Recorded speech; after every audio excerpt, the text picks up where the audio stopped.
Já estamos de volta com o nosso TJ Regional, edição da tarde. Já começa aqui a conversa com o defensor público, Dr. Renato Teixeira.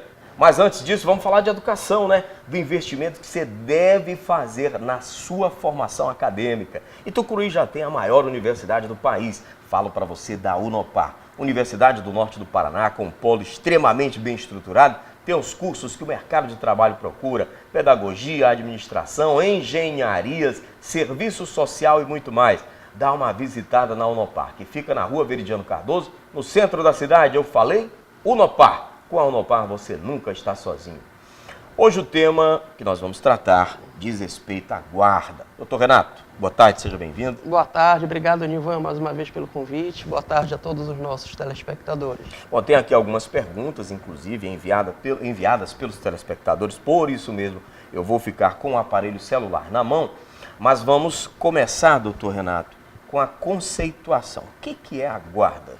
Bem, a guarda é a responsabilidade pela assistência material, educacional, moral de uma criança e adolescente. E a pessoa que detém essa guarda, ela pode, inclusive, se opor em relação a terceiros, até mesmo aos próprios pais, caso esses não tenham a guarda. E os tipos de guarda que a gente poderia classificar, mostrar, falar para o nosso telespectador? Bem, existem 3 tipos de guarda. Existe a guarda unilateral, existe a guarda compartilhada e a guarda alternada. Na guarda unilateral, essa criança ela fica fisicamente com uma única pessoa.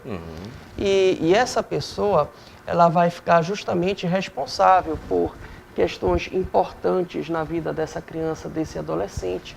As decisões ela que toma de forma unilateral, questões referentes à escola, à religião que vai seguir e outras coisas importantes, ela que decide. E aquele outro que não detém a guarda, ele fica com o direito de visitas, acompanhando e fiscalizando justamente essas responsabilidades por parte daquele que possui a guarda. Essa é a unilateral. E nós temos a compartilhada. Na guarda compartilhada, há algumas semelhanças em relação à unilateral. A gente percebe que nela, a criança também fica com um dos pais. E aquele outro que não possui a guarda exerce o direito de visitas. Porém, na guarda compartilhada, já há uma participação mais efetiva na educação, no acompanhamento dessa criança, desse adolescente, porque ele também vai decidir questões importantes, não vai ser apenas aquele que detém a guarda. Aquele que detém e o que visita vão definir questões relativas à escola, relativas à religião que a pessoa vai seguir e relativa a outros fatores importantes. E nós temos a terceira, que é a alternada. Nessa alternada, a gente já verifica que a criança não fica exclusivamente com um dos detentores. Fica com os dois e fica alternando o tempo. Pode ficar, por exemplo, 15 dias com o pai, 15 dias com a mãe.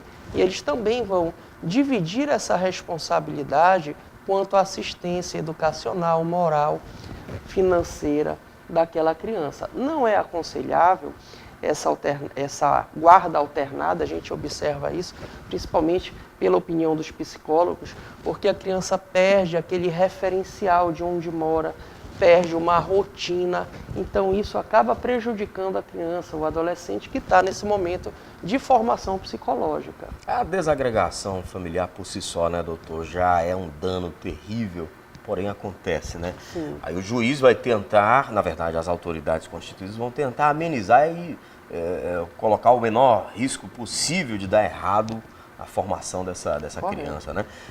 Baseado nisso, eu pergunto ao senhor, quais são os critérios que o juiz vai utilizar para definir que tipo de guarda, como é que ele vai estabelecer? Bem, o juiz sempre vai observar o que é mais interessante, o que é melhor para aquela criança e adolescente. Aí, para decidir, ele faz uso de outros profissionais que elaboram um estudo social, psicólogo, assistente social, que vai até a residência daquela pessoa que pretende a guarda, da outra pessoa que também está pretendendo aquela guarda, e verifica o modo de vida de cada um, verifica também através de entrevistas, intenções, tudo, e também elabora esse estudo para que o juiz, justamente no momento da decisão, possa considerar um conjunto de fatores e que venham atender ao melhor interesse da criança. E se você também quiser interagir conosco, envie seu WhatsApp para 99263-2002, iniciando com o texto Pergunta para o TJ Regional da Tarde. Eu vou repetir agora, 99263-2002, você vê aqui também em caractere. Tem uma pergunta aqui, doutor, da dona Maria do Livramento. Ela pergunta o seguinte: a opinião da criança é levada em consideração nestes casos? Sim, sempre é importante ouvir a criança, quando, claro, ela pode se manifestar, né? Quando ela não é muito novinha. Inclusive, o Estatuto da Criança e Adolescente fala que quando esse adolescente já tem 12 anos, aí necessariamente ele tem que ser ouvido até para consentir em relação àquela guarda.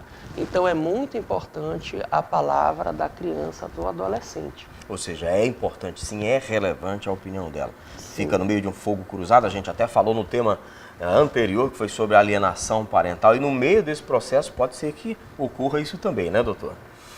Temos aqui mais uma pergunta. A guarda compartilhada é uma opção para pais que moram na mesma cidade? Sim, sim, é uma opção. O fato de existir esses domicílios diferentes entre os pais não afasta a possibilidade de se aplicar a guarda compartilhada. Por quê? Porque fisicamente a criança vai ficar com um deles.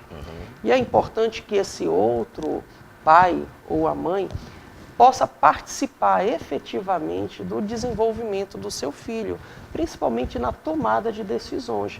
E a guarda compartilhada também, ela favorece uma melhor fiscalização por parte daquele pai que não está efetivamente com a guarda física da criança.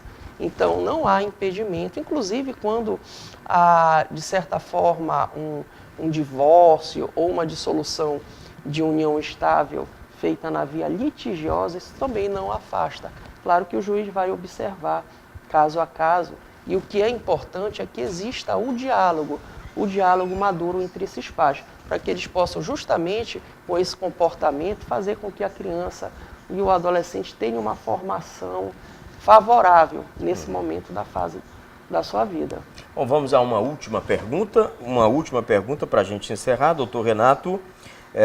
Vamos supor que a criança tenha ficado doente no final de semana e que deveria passar com outro genitor, ou seja, estava com o pai, ficou doente, deveria ir com a mãe. O que fazer? Como proceder? Bem, o importante aí é o bom senso, é o diálogo. Então, tem que ser verificado se é melhor essa criança permanecer com quem está sob sua guarda, para que justamente possa se recuperar daquela doença, e se há possibilidade também da criança, do adolescente, ir com aquele que iria ficar, não é, no final de semana com ela.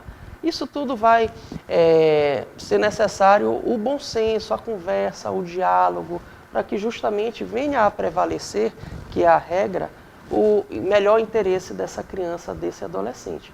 Então é muito importante que exista esse diálogo.